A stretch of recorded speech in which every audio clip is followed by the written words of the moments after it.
Have you ever had a song in your mind, in your brain, and it's like caught there? You keep humming it or singing it, and you might not even like it.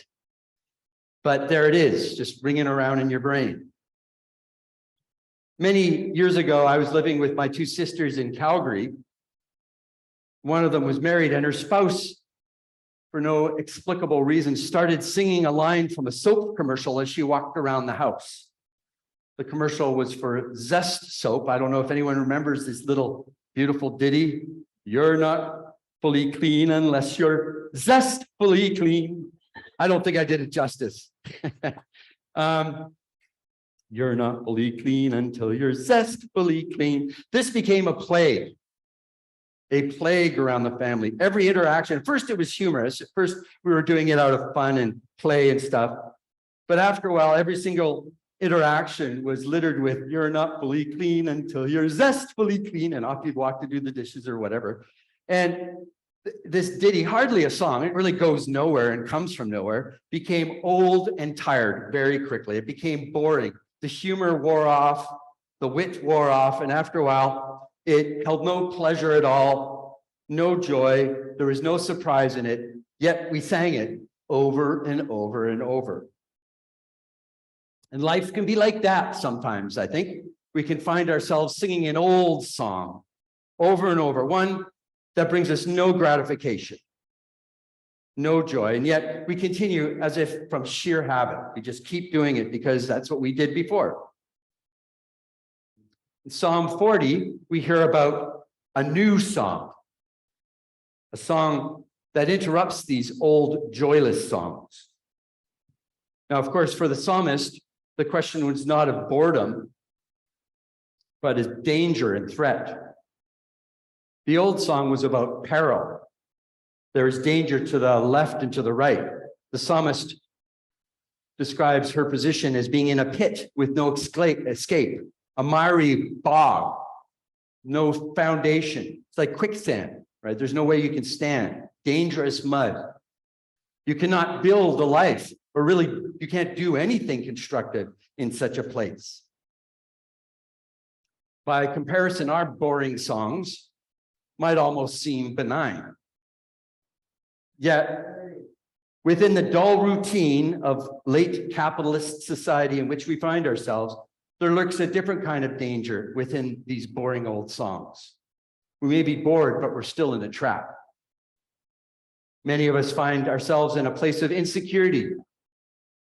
Financial insecurity. There are many more have-nots in society. In a society that's requiring more and more money for just about everything, not having money is a dangerous situation to find yourself in. There are also others who live in a pit of a cruel isolation. It can be difficult to build a meaningful life without meaningful human interaction. Under these old songs, these old boring songs may lurk more danger and peril than we might be aware. So the NRSV that we mostly use today tells us that the person in the peril of pit and mud waited patiently for the Lord, is what, we well know that it's a very well-known verse. But the Hebrew actually says nothing about patience. Literally, if you were to translate it, it's waiting, I waited, which is a kind of idiom that happens often in Hebrew. One scholar argued that this kind of waiting, I waited, could actually be translated, I waited impatiently for the Lord. So the idea of patiently may not actually be there in the text. And it's not really realistic to expect people in peril to be in full possession of patience, is it? So there are different types of psalms in the Bible. Some are laments, some are complaints, and some are thanksgiving. We live in a world, I think, marked mostly by complaint. So we, I think, get the idea of complaint. Complaining is not a new idea to us. We usually do not need to work very hard to know how to complain about something. Sometimes complaint is the right response. Protest songs, for example. There are songs of complaint. And there's times when those are exactly the right song to sing. But sometimes our songs of complaint can turn into a little more than you're not fully clean until you're zestfully clean. In other words, they can get into an old loop where there's no life in them anymore. There's no meaning. So Psalm 40 has all the ingredients necessary for a complaint. The one in the muddy pit of peril and danger could easily complain to God for his or her misfortune. And there are many other Psalms that do exactly this. And it's important to be able, if that's where you are, to be honest with yourself emotionally and more importantly, honest with God. If you have a complaint in your heart and soul, it's important to actually voice that complaint to God. So there is a time for complaint, but that's not where Psalm 40 goes. This psalm also has all the ingredients of a lament. It could spend its time giving voice to the pain and anguish of a life lived in a muddy pit. And there are many other psalms that do that. And we need to know how to lament. Lament can be a healthy thing to do. We need to learn to give voice to the pain and fear in our age. Cry out in pain for the environmental state of the world we're leaving to our children. We need to learn how to cry out for the injustices of the residential schools, for the racism that forms the foundations of so much of our society. These are good and important and necessary things to do. But that's, again, not where Psalm 40 goes. It's not complaining and it's not really spending its time lamenting. Rather, Psalm 40 leads us into the often unknown world of thanksgiving. We talk a lot about Thanksgiving, but often our lives are not really marked deeply by a Thanksgiving. True Thanksgiving, is not blind to evil.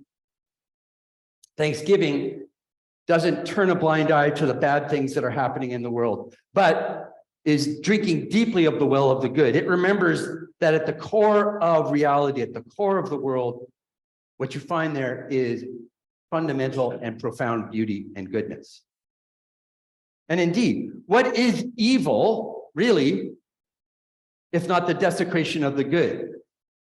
Right? So it's because life is good at its core that those forces that deface and distort it are so despicable. It is because creation, according to the words of Genesis, is very good, that its destruction is intolerable. If creation wasn't profoundly good, it would just be one anthill eating another anthill. It wouldn't really mean much, but it does mean something because creation is good. At the core of life with God is thanksgiving. Again, it's not a thanksgiving that forbids complaint or forbids lament, but if you will, a thanksgiving that sits at the same table and dines with lament and complaint. We're going to celebrate Eucharist in a moment or two. And the word Eucharist, many of us probably know this already, comes from the Greek, and it means thanksgiving. In this sacred mystery, though, in the prayers that are spoken and the songs that are sung, there's much, we remember pain and injustice, right? Remember the pain and injustice of Jesus being beaten and having a fair trial taken away from him. We recall suffering and death. Yet the main thing, despite all that, the main thing guiding the whole Eucharist along, the most profound thing at its core is thanksgiving. So it's not, again, it's not blind to these negative aspects, but below it all is a thanksgiving, and that's what moves it forward. So in Psalm 40, the one who was in a pit now finds herself on a rock in a new context of security, relative safety.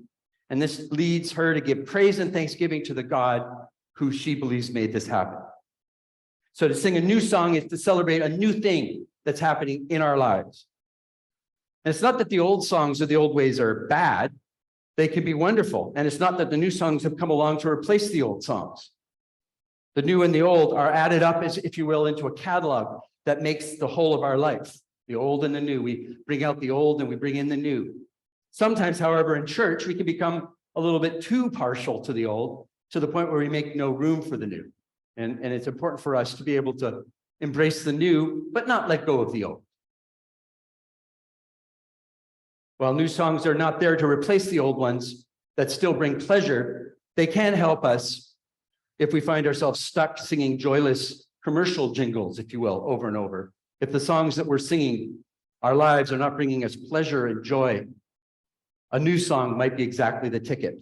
We find ourselves singing the same old song for a little bit too long. It might be a good time to go find a quiet corner and listen for the new songs being sung there by the rocks and the trees. And if you hear that song, sing aloud so that we can all join in. So, just to wrap this up, about the same time that the Zest commercial was being written, early 80s, another song was also being written by the Irish band U2, based on Psalm 40, and it's called 40. I'm going to sing this song together with Catherine's help, where is Catherine? Oh, she's hiding back there. I want to notice that, what they do is they make a slight change to the lyrics, and I want to sort of point this out. Is most of it is pretty close to the psalm as we find in the Bible, but the refrain is, "How long till we sing this song?" Sometimes we might find ourselves stuck singing an old song, and we just can't find that new song.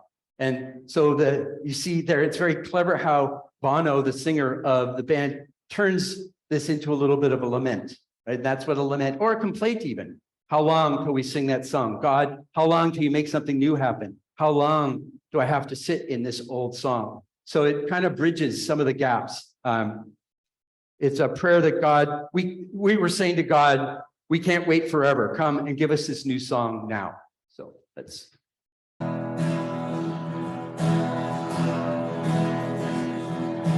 Waited patiently for the Lord. He climbed and heard my cry. He brought me up out of the pit, out of the miry clay, and I will sing a new song. I will sing a new song. How long to sing this song? How long?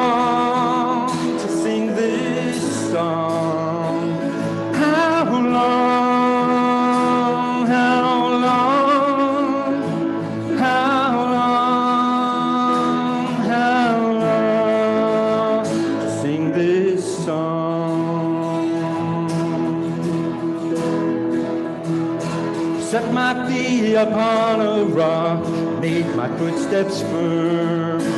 Many will see and fear. I will sing